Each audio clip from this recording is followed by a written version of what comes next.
fourth meeting of the Rotary Midtown for the Rotary Year 2021 to order. I request everybody to maintain a 1 minute of silence to reflect with gratitude that we are all here in the midst of a major pandemic and we are able to share this company despite not being able to meet in person.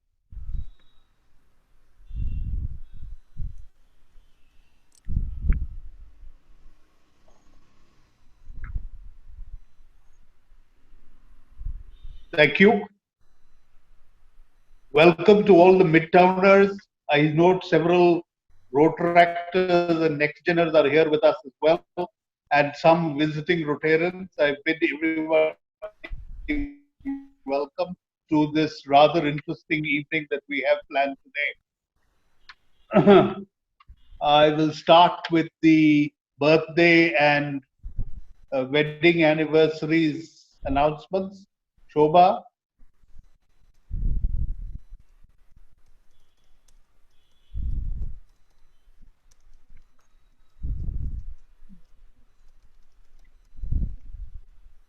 The first off the list today itself, a very happy birthday to past President Deepak Malik. Deepak, may you have a great one today. Thank you so much. Thank you. We also have Anne Madhavi Amin. I saw Kuntal there. I don't know whether Madhavi is there as well now, but a very happy birthday to you, Madhavi.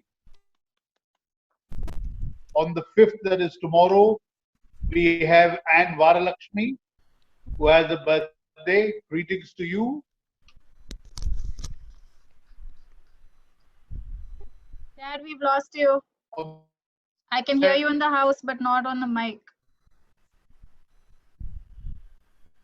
Those are rare moments. Why is it getting on? I think he's a bit frozen. Yeah.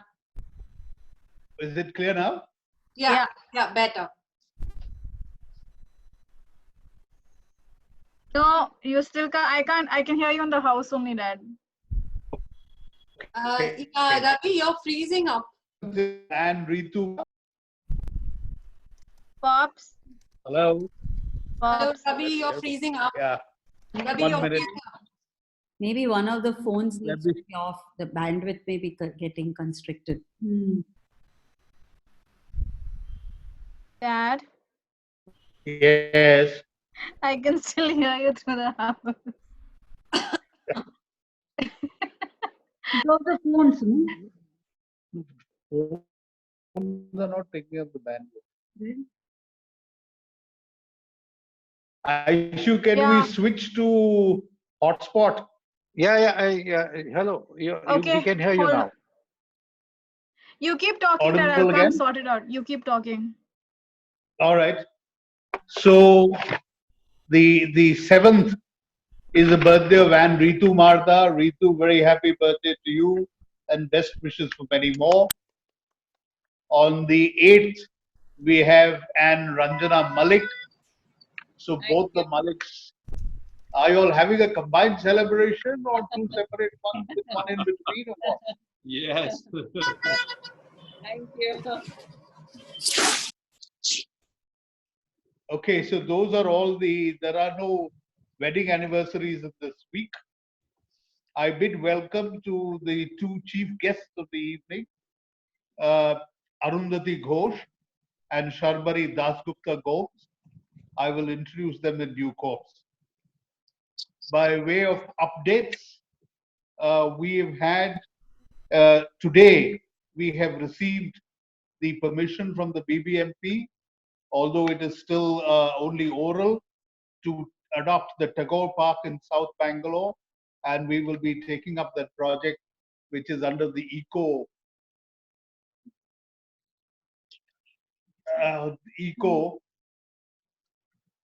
immediately, and we hope to have some replanting and a formal inauguration on the Independence Day, which is the 15th of August.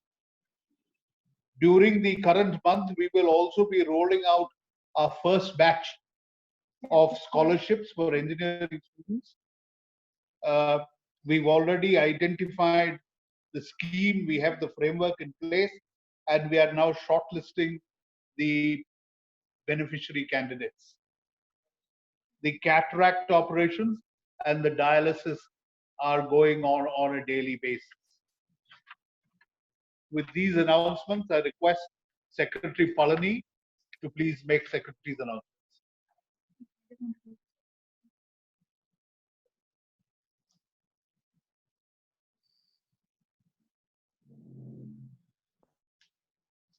Yep. Thank you, President Ravi.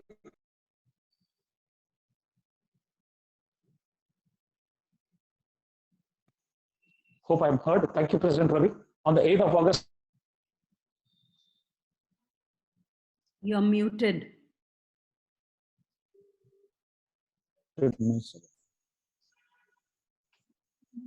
I unmuted myself. Hope I am audible. Yeah, Palani, you're audible now. Yeah, thanks.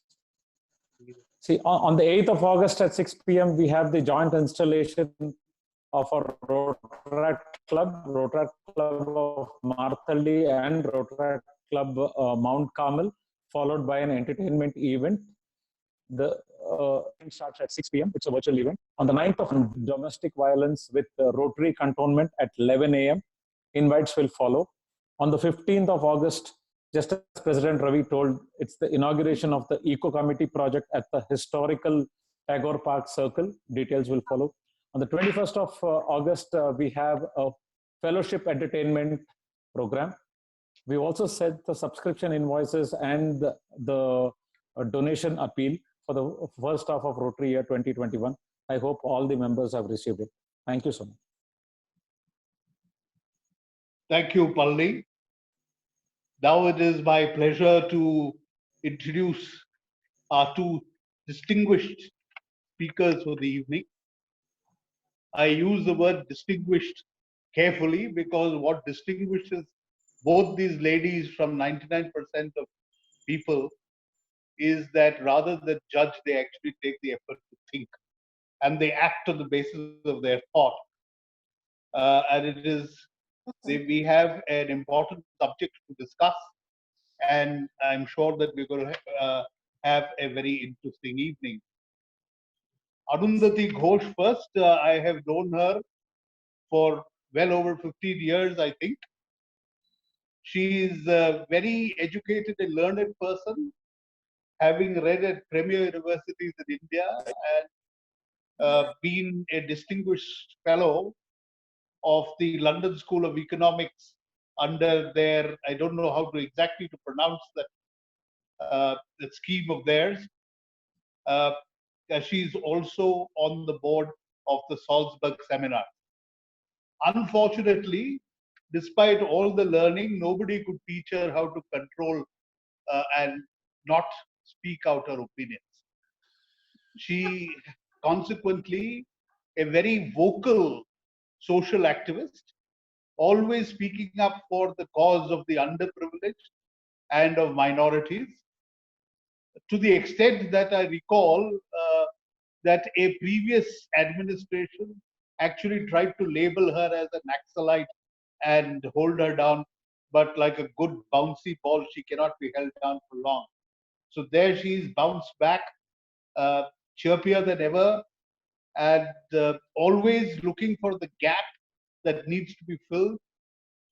And I must share a personal experience when all the COVID problems started and we were inundated with appeals for feeding migrant labor, for feeding daily paid labor, etc. From Arundhati, I got an appeal for a very different category of people whom we normally try to brush under the carpet, but they are also needy. And she wanted us, or me personally at that point, to support the cause of feeding transvestites and sex workers who were suddenly without any income at all. I'm sharing this little nugget just to show you the way that she is able to think completely out of the box. She's an author, she's a writer, she's a blogger, and her day job is the executive director of India's largest grant-making art philanthropy, which is where I ran into her, and we spent a number of years together at that trust. Sharbari will be today evening the sort of foil to Arundhati's energy and anecdotal skills. She's a psychotherapist with over 20 years of experience in India and in other parts of Southeast Asia particularly. She deals largely with corporate clients as an executive coach, leadership coach, but also does some limited number of personal cases. So she will react and put context to a number of things that Arundhati is no doubt going to bring up this evening.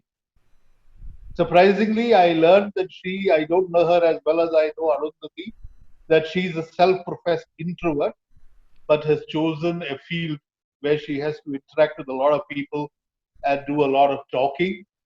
So with these words, I request both of you to please illuminate all of us on this important subject of love and relationships in the time of COVID. Thank you very much. Over to you, Arundhati and Sharbari. Thank you, Ravi. Thank you, Ravi. I must begin by saying what a delight it is to see Suma and you together. Suma, I haven't seen you for so long. I haven't hugged you for too long. That sounds bad, Arundhati. We've always been together. I haven't seen the... Okay. Yeah, we are going to come to that. That's the topic of today's conversation. So I must begin by saying that, how we came about this conversation and the idea that we should have a conversation like this at all. So I'm polyamorous by choice, which means that I don't have a single partner. I like the idea of having the freedom to have more than one partners and to be able to love more than one person. And I was finding it really difficult. I live alone on my own. My mom stays close by. And I was finding it really difficult with the beginning of the lockdown to be in touch with and live life the way I normally do, mostly my emotional life, with my partners who are not in Bangalore. And I started getting really upset about it, anxious about it. I started talking to a few friends, and I realized that it's not just that the worry was mine because I was polyamorous, but people who were married were having issues, people who were engaged were having issues, people who were single were having issues, and people who are very well settled, many, many years into their lives of family and stay together, also had issues. So I realized the poet was right, aur bhi hai gum zindagi mein mohabbat ke siwa. But most of those gums essentially bring us down to relationships. And while chatting with Ravi, something very beautiful came out while we were talking about what we are going to share today, which was that half of us are imprisoned in our little spaces, our little homes, and stuck with people we didn't quite think we'll be stuck with 24/7 in any case. And the other half is stuck away from people. So we are stuck nevertheless in and away from people we love. And that is changing a lot of things about our relationship, about the way we interact, about what our home spaces and our mental spaces have become during this time. So I sought the help of Sharbari, who I have known for a very long time. She's a personal friend, but she's also a guide, also a person who helps me through many of my emotional dilemmas. I find the honesty with which she guides her own personal journey makes me flinch sometimes. But she's always someone who I have felt who can be a sounding board, who can also give you insights into people. And because she's a counselor, because she's a psychotherapist, people speak to her. So for this evening, we will be who we are. I'm the generalist. I'm the curious person. I'm very curious about relationships and how they work. What are the power dynamics? How do things change and shift? How do we become who we are? How do we fall in love? How do we fall out of love? How do we maintain love over a longer period of time? and across distances. And Sharburi, I'm hoping, is going to be our expert. Not that she's going to give us solutions today, but I hope she certainly gives us, like, you know, stories and anecdotes of obviously things that she can share and where she has the consent of people to share, so that we can, as Ravi said, you know, illuminate this a little bit and throw light on some of the things that I am sure all the 79 people on this chat are in some way or the other going through. So I want to begin this with a question on intimacies. You know, when we say intimacies in relationship, we mean many things. Sometimes in literature, intimacy actually means physical intimacy or is alluding to physical intimacy. But intimacy means many things outside of romantic relationships as well. It means how open we can be with each other, how emotionally vulnerable we can be with each other, and how much we really know of each other's emotional landscape, emotional mindscapes. And one of the things that I noticed, one of the first things that I noticed when I was speaking to just so many people, I'm also doing an essay on COVID and its impact on polyamorous relationships particularly. And I realized that for a lot of people, this question of intimacy is changing. This whole idea of what intimacy could mean across different relationships, husband, wives, you know, partners, parents and children, and all of them are sort of almost like on a shifting landscape, as if the space around which you were standing, the floor on which you were standing is right now not as flat and as grounded as it was before. There are certain things that are moving there, and you're having to rebalance yourself. So with that, Sharburi, would you like share with us a little bit of what you've been noticing? Thanks, Arundhati. You know, when we talk about intimacy, intimacy by itself is a very interesting word, because most of the time the media, the literature, the society feeds us of intimacy as in a amorous relationship. Yeah, like sexual or something like that. Yeah. You know, emotional intimacy, but intimacy is actually of various kinds. Intimacy can also mean whether I'm interested in the other person. Intimacy can also mean that whether I would be open to the other person, or whether I can even take emotional intimacy from the other person. So there are various kinds of intimacy, and I think what this particular COVID situation has brought is there are people who have been you know, put together in family. In fact, like one of the anecdotes that I have is one of the clients, he was telling me that, you know, in any case, we hardly spoke at home. And I thought, now that we are together, 4 or 5 of us all the time, we would probably open up to each other and probably speak more. But if at all, we have become even more silent with each other. And we just don't know what to do with this silence.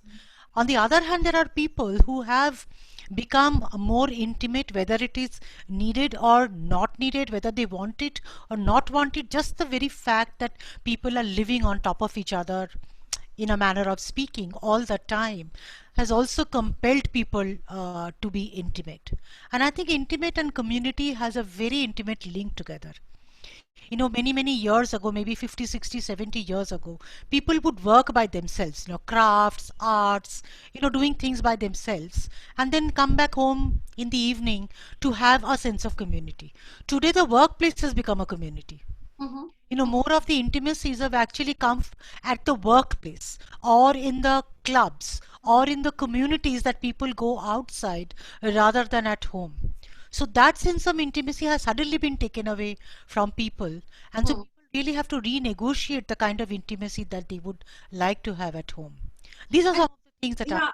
Sharburi, you spoke about the workplace. You know, now often when we think of relationships or we think of love, we don't think of the office space actually being of any help or any use the way our love lives and our relationships with our, say, parents or friends, the real emotional relationships work out. We just see office as a separate place where we have to go because we have a job, and then we come back. But suddenly, and this is something I'm noticing even for my little office and the 20 of us who work there, that because we are not going to a place called the office anymore, which was a place of different kinds of connections as well, that is starting to impact our relationships at home. Yes. And in some way, the fact that we don't have it is putting more pressure on what we demand from people at home. I don't know if it's very specific to men, women, or of a specific, age group, or is it to do with only romantic relationships? But I can tell you this, that some of the conversations I've had are to do with, say, mother-daughters. So a mother who is a working mother and is probably not going to her office, whatever her workspace is anymore, has suddenly started demanding a different kind of time and intimacy from the daughter or the son. Now, I don't know if this is something like the lack of the office space is actually creating some of these pressures. It is actually. See, at home, we are constantly kind of operating from roles which are much more social. Mother, daughter, father, son, husband, wife, etc., etc. And there is a certain social ways of relating through those roles.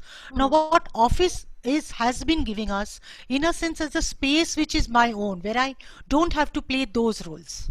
And there are people with whom I have a very different relationship, maybe different kind of intimacies. And those are the places where I can actually also find a little bit of space for myself. Not having that space for myself. I was working with an organization where, irrespective of men and women, they talked about how the office space actually provided safety. Safety in what kind of safety? A certain kind where they could just go, and either they didn't have to talk to anybody, or they did not have to really engage compulsively with people at home, or they could find some of their own space, or talk to people who were in a sense neutral and not in that social role. Finding places where they could talk to each other, and those safeties actually have been taken away. The other safeties, of course, of the violence, but that is a different story. I mean, as and when we come to that. But there is a lack of safety in too much of intimacy as well. Even when I don't wish to be intimate, I may want my own space. That own space actually has been taken away suddenly. And what has also been taken away is the freedom to make any choices by this. And so and as human beings, we constantly crave connectedness. Connectedness with the other, and the connectedness at home. Just because we are at home doesn't mean that we always have connectedness with people at home. But I also know of people who have actually developed very different kind of connectedness. I've also know of people, especially elder couples, I think they have actually developed a fairly different kind of connectedness, perhaps a lot of reworking of each other, especially when there were no help around and nobody else around. But at the there's no person has the same story, so there is no standard pattern that I can talk about. But I think the need for connection and the lack of connection, or having too much of connection, both create their own stories.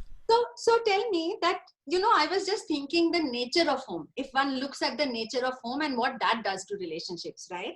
So earlier we divided our time between multiple spaces. There was home, there was outside, and outside is divided into office and friends' houses and marketplace and, other places we go for entertainment. So our time in a day, or even our need for connection, is divided and scattered sort of across all of this. But when we are in the house, and also we have to think of the home space, like very few of us have mansions, right? We have smaller spaces, and suddenly 5-6 people are in that tiny space.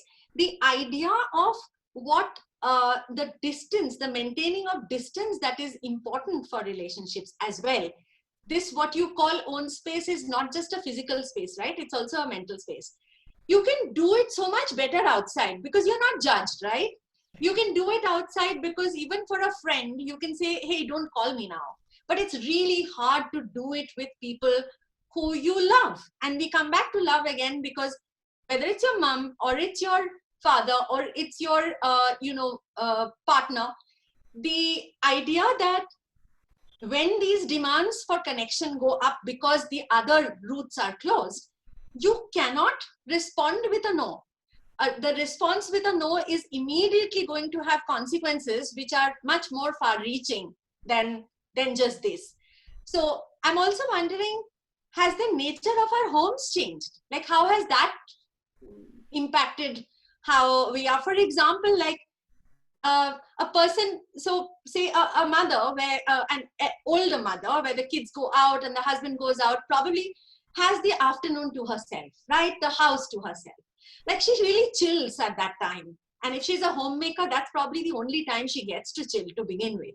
Now, suddenly that's taken away because this guy is there in the house, the children are there in the house, and the guy is constantly wanting something, and the kids want to, want reaffirmation. Like, unless you drug all of them and put them off to sleep in the afternoon, the homemaker doesn't have time.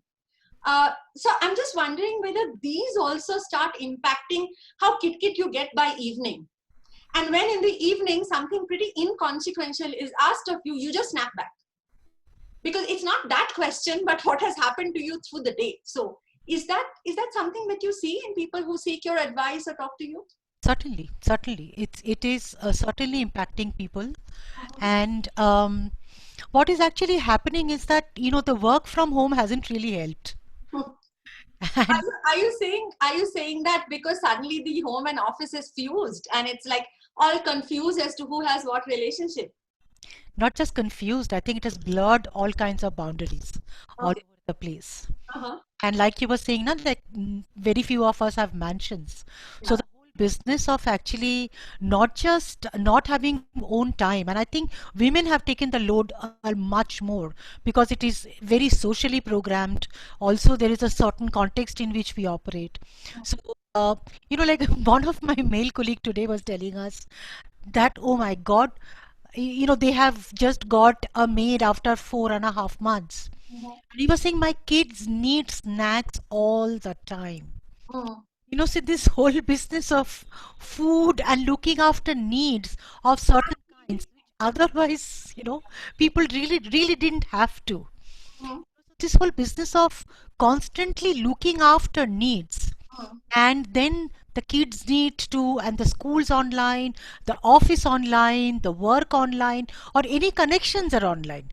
Add to that are worries about older parents, worries about other relatives, worries about people not being there. So I think both spaces in terms of mental space as well as physical space have become very, very scarce.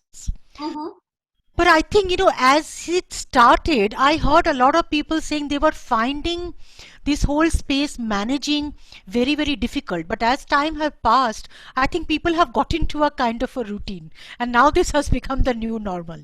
Yeah. So earlier when people were coming with those problems, and now they are talking about, all right, I think I have kind of gotten adjusted to this.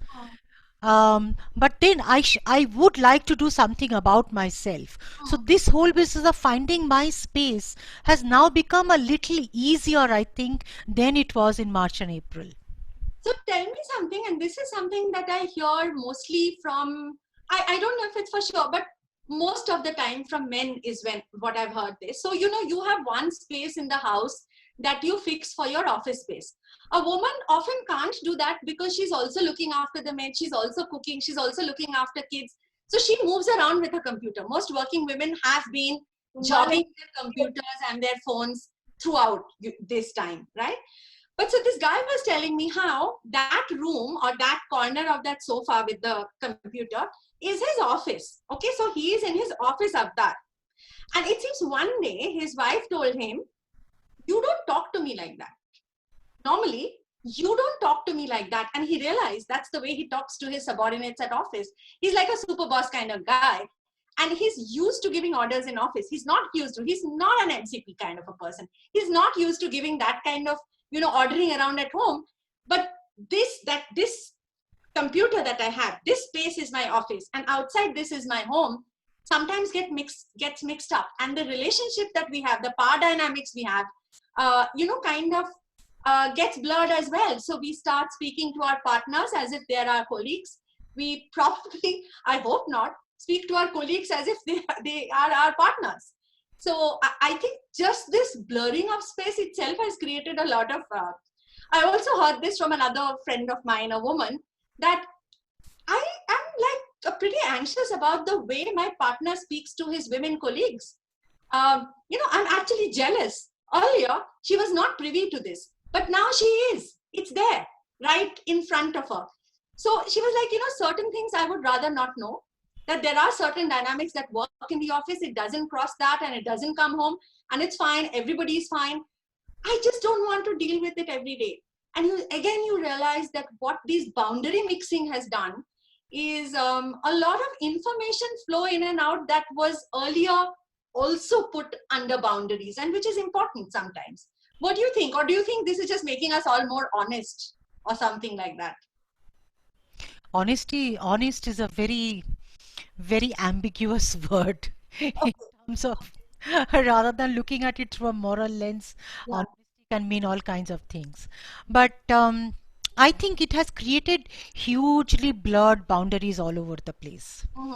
You know, yesterday I was coaching somebody and this person was telling me that, you know, when I'm working on something, and he's a techie, when I'm working on something, I really have to solve something, and he's really looking after people, and he's fairly senior in his organization. He's looking after people in Israel and USA and all over the place, and his wife is coming and saying something, and he said, when I snap at her, I understand that I'm snapping at her out of sheer frustration because I'm not able to manage, but it's, you know, it's difficult for my wife to understand, and I empathize with her, and I wish she was empathize with me, because, you know, for me, therefore, in terms of managing this boundary and managing that boundary becomes really, really difficult. So I was wondering if we can, I mean, while we're talking about boundaries, also move to the other side of the story. So far we've been talking about people locked in, right? There is the other set of people who are, because wherever they are working, etc., are sort of locked away, far away from their families and their loved ones. So for example, I run an office where mostly people are young. They've come from different parts of India to work in Bangalore, to work in IFA. And they're mostly single, so they stay alone. And but what would normally happen is, you know, parents would come, boyfriend, girlfriends would come from other cities, etc. Now they are solitary beings, you know, and very anxiety is one thing, but there is also a sense of like angst of a certain kind, of not being able to be there. So of course we know all the hard stories, which is, you know, older parents, you're worried about them, you really want to be with them, but you can't because you can't travel. But there's also this thing about, you know, just being in the same room with your family. It's feeling that warmth. I mean, how much can you do WhatsApp calls? And for how long, you know? Now, people who are used to long distance relationship, that's one thing. But a lot of other people are actually asking questions like, you know, if you don't use something for a very long time, then you don't need it at all. So, you know, I quit smoking last year, and I haven't for like over a year now, and I don't need it anymore, is what I feel. Touch wood. Yeah, touch wood. So, but a lot of people feel that anxiety that, acha, now so for 4 months, we haven't met and we haven't been with each other.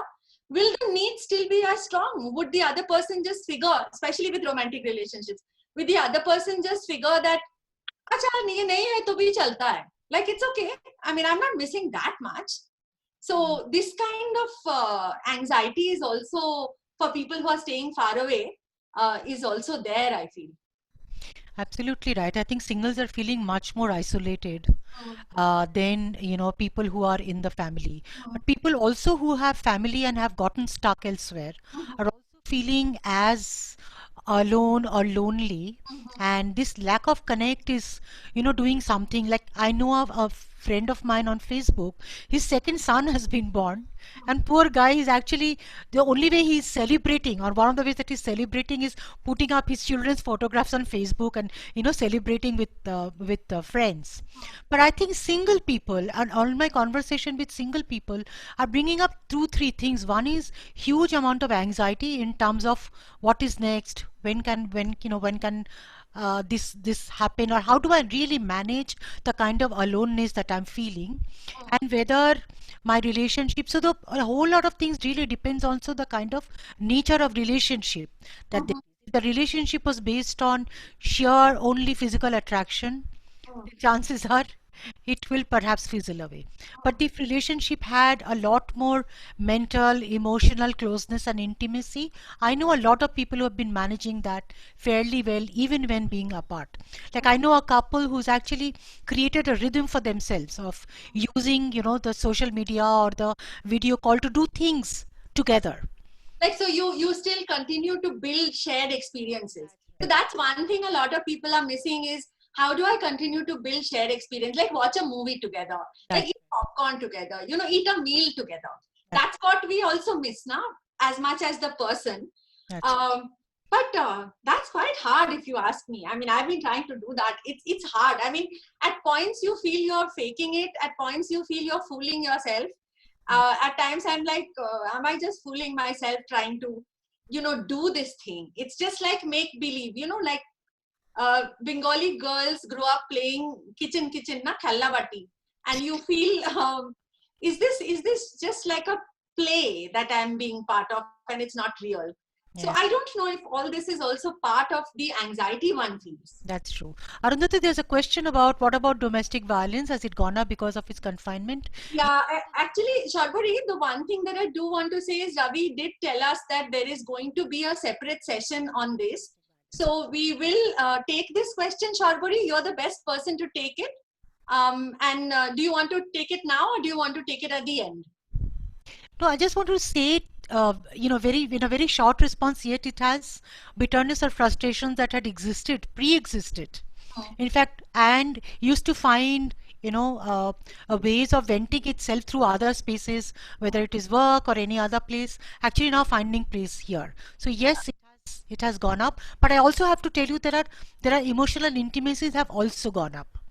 And I don't have percentages of how much it has gone up and how much this has gone up, but there are both kinds that have gone up. So yes, I just wanted to respond to that. I heard this from one of the non-profits that work with domestic violence, that earlier they would get a call from the woman, right? Saying like, please come, my husband is being abusive, pick me up, whatever. That's right. Now women can't call. Because they're in the house, right? The husband will see. She can't just run out. This was when there was like total lockdown happening. Now she couldn't run out onto the road. So some of the NGOs, one in particular that I know, enable text messaging. So you could quietly like go to the bathroom probably and somewhere and just text saying I need help, and which I thought was a very nice and quick way of looking at this. So we have a question on extramarital affairs gone down because people are not able to go out, or shall we say gone up because now everything is online and everything is digital. I don't know. Sharbari, any idea? I don't think I have a particular, how shall I put it? I don't have data around it as much, but I would say that while physical closeness or physical intimacy may have gone down between people, but actually the number of people going into the social sites for building relationship of all kinds, marital, extramarital, premarital, have certainly gone up all over the world. Yeah. Like I said, there is a craving for connection. And people are finding connection in any which way that they want. And if there is a pre-existing dryness or a relationship between partners, then this need for connect with somebody else will go up invariably. Yeah, I really liked something that Javed Akhtar had once said. So when he was separating from Hani Irani and getting together with Shabana Azmi, somebody had asked him, a reporter obviously, that so did the breakup between you and Hani Irani happen because of Shabana? And he said something quite beautiful, which is a reflection on relationships, really. Said, when you see a plant coming out of a crack on a wall, who do you ask who's responsible for it? The plant or the crack? And he said, I think both are in part responsible. In fact, all three are: the wall, the crack, and the plant. So it's very beautiful, in the way one can look at relationship breaking and new ones forming. And yeah. So I want to, we have a little time. Ravi, how much time do we have?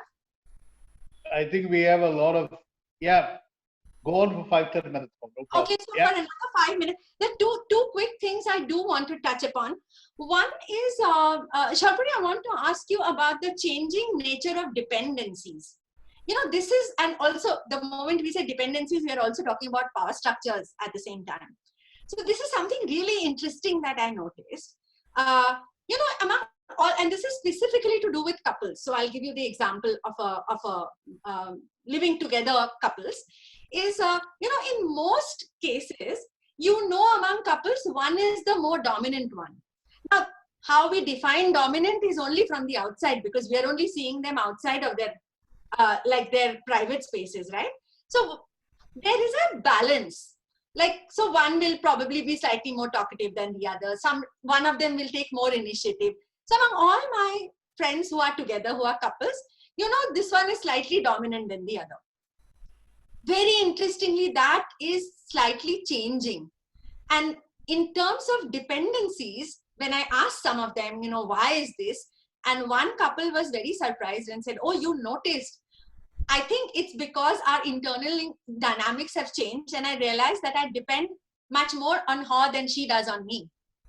And suddenly for the guy to say that, who was always, you know, the sort of joker in the pack and like the initiator of things, and was always like organizing group things and hikes and treks and all of that. He would take, everybody will depend on him. Suddenly, he's realizing that he actually depends on his partner much more. And that has happened because of this 24/7 ka, you know, total imprisonment that has happened. So I don't know if you've come across any such, you know, shifting of dependencies kind of thing. What I have come across is that, you know, any place that gives us the, you know, space to express our power, whether it is work, whether it is all the things that you're describing, you know, organizing event and things like that. Prowess and power can only come in relationship. Right?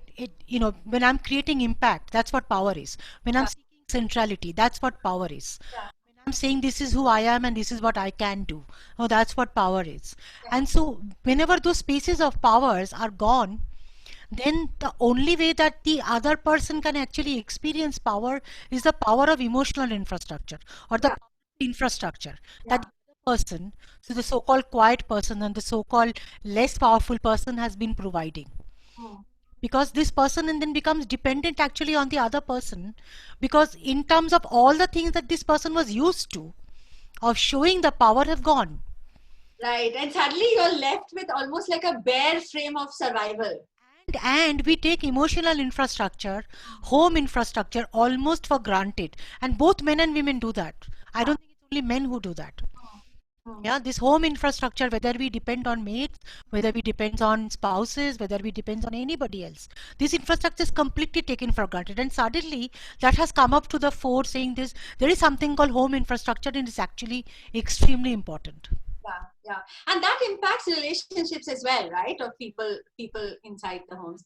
So, you know, I have noticed all the questions, and we'll get to it. Just one last thing that I do want to talk to Sharpari about is our mental health during this time, you know, and these ups and downs in relationships, these ups and downs in the way we manifest our love, in the way we manifest our intimacies and our dependencies, has also suddenly been struck with fear and anxiety. So there's fear of death, of course, health and death. There's also fear of money and jobs. Are we going to, like the way the economy is going? A lot of us are worried about that.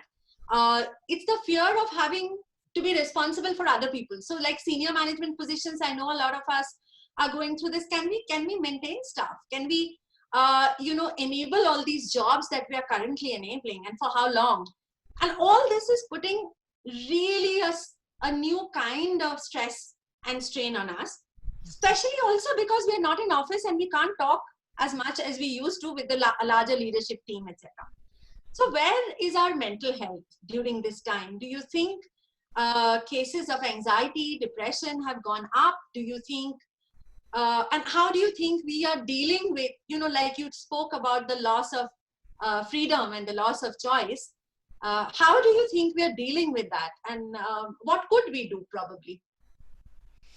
I think we are dealing with it with certainly anxieties have gone up. I remember talking to an architect from Mumbai, and he had been tested negative for COVID. And yet his anxiety was so high that he constantly, tested himself every fortnight. Or, somebody from Kashmir, a youth from Kashmir who was speaking to me and saying, maybe I have this, or maybe I have that. And, for them to actually get into the rhythm of daily life has become so difficult, and the media doesn't help.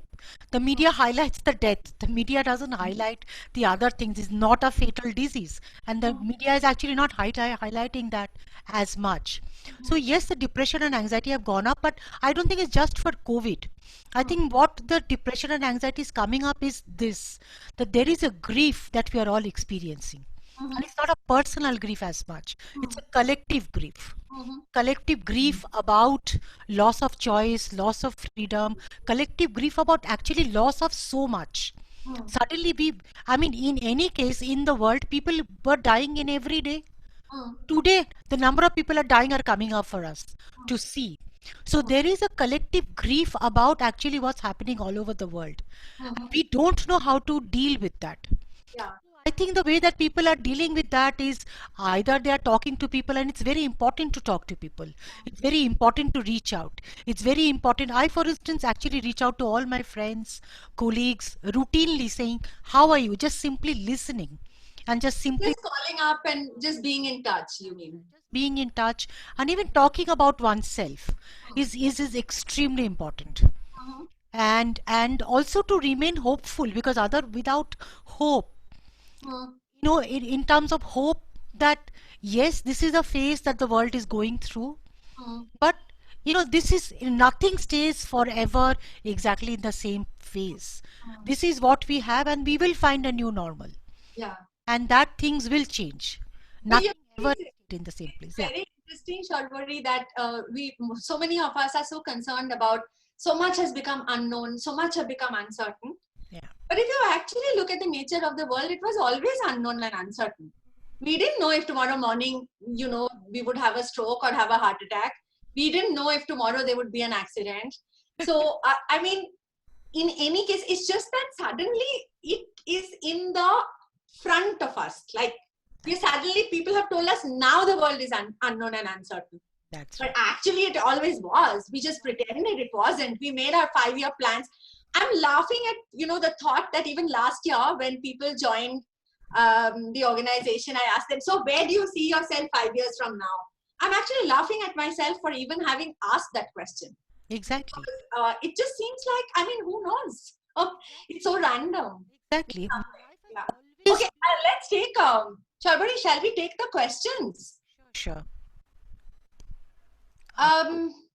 There's a question about spirituality. Has spirituality gone up during this time?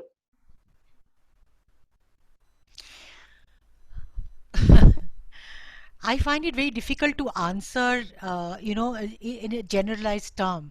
I would think faith of various kinds have gone up. I Okay. think people are resorting to faith, whether it is faith in relationship, whether it is faith in organized religion, whether it is faith in rituals, whether in faith in learning. Actually, have you seen there's a huge amount of faith in learning? The number of online courses that have come up. In fact, I know a friend of mine who's actually written a book during this. Like when he first started, he said, I have written down 36 things that I'm going to tell my domestic worker when she comes back. And every time he's just looking after his own house all himself. I think, for instance, I think there is a very different relationship with domestic workers that some people have found. Suddenly their need in our lives, and in a sense that how helpless we are actually without them, or with people, with each other. Like I'm saying, there's a certain infrastructure. So certainly faith have gone up, and all kinds of faith. I don't know about spirituality much, but if that means faith in various kinds of organized religion or various kind of philosophies, certainly it has gone up. Okay. People have always, in in India, people have always looked at faith and spirituality as a, that's who we are, in a manner of speaking. So are there questions? And Ravi, shall we open to questions before I close? I have a little anecdote to share for closing, but how would you like to do it? Just ask for questions? Yes, please. Go ahead, Arundhati. And anybody, any question, please shoot. Shoot or write it down in chat, and I'm taking a look at this. In the chat. Gentle reminder that everyone will have to unmute themselves to ask the question because the host cannot unmute you. Questions that have been asked are actually in the media. Like the incident of depression has gone up. For instance, this whole suicide in Bollywood has suddenly brought up this whole idea of mental illness in front of us. You know, and also the role that media is playing. There is a question on teenage love. Teenage love. What are your views on teenage love, Sharpari? I'd just like to go back to teenage for one. I know. Actually, I don't have an experience except my own teenage many years ago.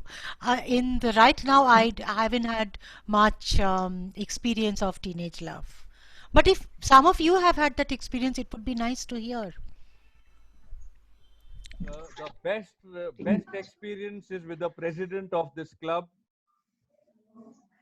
If Suma gives me permission, then I will tell Suma which all shairis Ravi has sent me, which have worked for me. Oh, that's wonderful.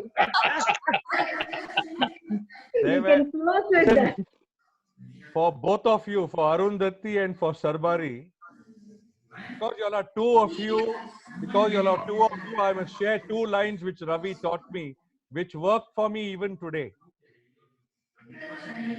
रोज सोचता हूं कि तुझे भूल जाऊं, वाह वाह वाह, यही बात रोज भूल जाता हूं. Beautiful. Very nice. Thank you, sir. Ravi, forgive me for, letting Suma know where I get my shairis from. Ramesh, God gave you eyes, so plug your eyes. So Arundhati, listen, there was one particular candidate which I was not making a headway at all, So I called my Guruji, who's on the screen, and Guruji wrote 4 lines and sent me. He said, "Tamanna tere wajud ki hoti, मन्ना तेरी वजूद की होती, तो जमाने से तुझे कब के छीन लेते. वाह, Wow. इश्क तेरी रूह से है, इसलिए खुदा से मांगते हैं." वाह. Wonderful. Wonderful. Ravi, where are you getting all this from? I will one day publish a book of Sadak Chhap poetry. Oh, that's wonderful. That's wonderful. Actually, don't wait for too long, huh? They're Ravi, all- ye dil ma- Ravi, ye Mortality dil is mange in front of more. us. Ravi, ye dil mange more. Yes, we'll do it. I'll publish a book, Bimal. Any other questions? So then I'll share a little anecdote, and we could sort of sign off after that. So this is a story I came about recently, and it seems it's a story that Freud was very fond of. Now we all know Sigmund Freud being fond of any story is like, what am I going to read after this? But this was a cute one. So this story goes that in a very cold climate, in a cold country, there were these group of porcupines, and they had to live together. Now their dilemma was this: they had to live close enough to keep each other warm, but they had to live far enough not to prick each other with their horns. So actually COVID and this lockdown and this being in our houses has taught me this about relationships. I can say that be close enough so you can be warm, but keep distance so you don't prick each other all the time. Because end of the day, we are all porcupines. Absolutely. Very good. That's my advice to myself.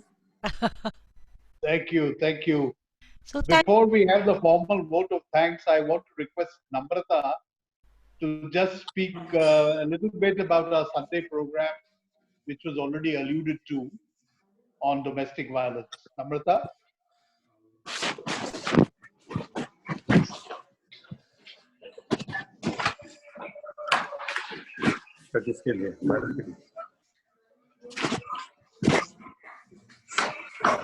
I don't know if she is here because her video and audio are both switched off.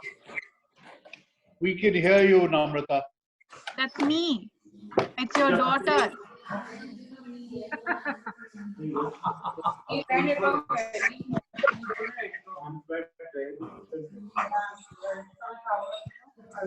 No. I want to. Namrata auntie's video switched off, Dad. Do you want to just go ahead with the announcement then? We've already announced it in the secretary's announcement, but somebody had brought up the subject of domestic violence, and it cannot be completely eliminated from any discussion about restrictions in COVID situation. So we have actually organized a webinar on Sunday morning at 11 o'clock. It is a joint program between ourselves and the Rotary Club of Bangalore Cantonment. We have an eminent speaker, a lawyer from Delhi, who is going to be the main speaker. Somebody from the Bangalore Cant will be moderating it. This program has been put together and curated by our own Namrata Bhatia. So welcome all of you to join that day. Our Zoom conference IDs, passwords, etc. remain the same as what you dialed in today. With this, I want to request Jayata to please propose a formal vote of thanks, and then we can. Ravi, have we congratulated Captain already on this? Yes. We have. Okay, Yeah. so allow me just one line. Deepak Malik, happy birthday to you, buddy. Thank you, Ramesh. Thank you very much. God bless. God bless. Yeah, now we can carry on. Yeah. Jayata, please. Yes, there you are. Thank you, Ravi. So I would really want to thank both Arundhati and Sarbari for giving us such an engaging session today. I think the topic was super relevant. I myself could, I think, correlate with a couple of things, especially running around with the laptop from the room to the kitchen. And, most of the times my video is shut during the Rotary meeting because I was telling Ravi, because I'm also cooking side by side when the Rotary meeting is happening. And, of course, something that, even Sarbari said was very relatable, the whole blurring of spaces, blurring of boundaries. I think emotional intimacies have also gone up, and I totally agree with this point that Sarbari also put across. And so yes, all in all, a wonderful session. And I would also want to thank all our Rotary members, Midtown, Next Gen, as well as the MCC Rotractors who have joined today's session. So thank you so much, and everybody have a great night. Thank you. Thank you very much. Thank you. Thank you, Arundhati and Dr. Sarbari. Thank you. It was lovely. With this, I formally sort of adjourn the meeting today. Thank you. Good night. Bye. Good night. Thanks, Bye. Ravi. Thanks, Mama. Bye. Bye. Thank you. That Good was a night. very, very interesting talk with both of you. Thank you, Ravi. Thank you. Thank you. Bye. Bye. There may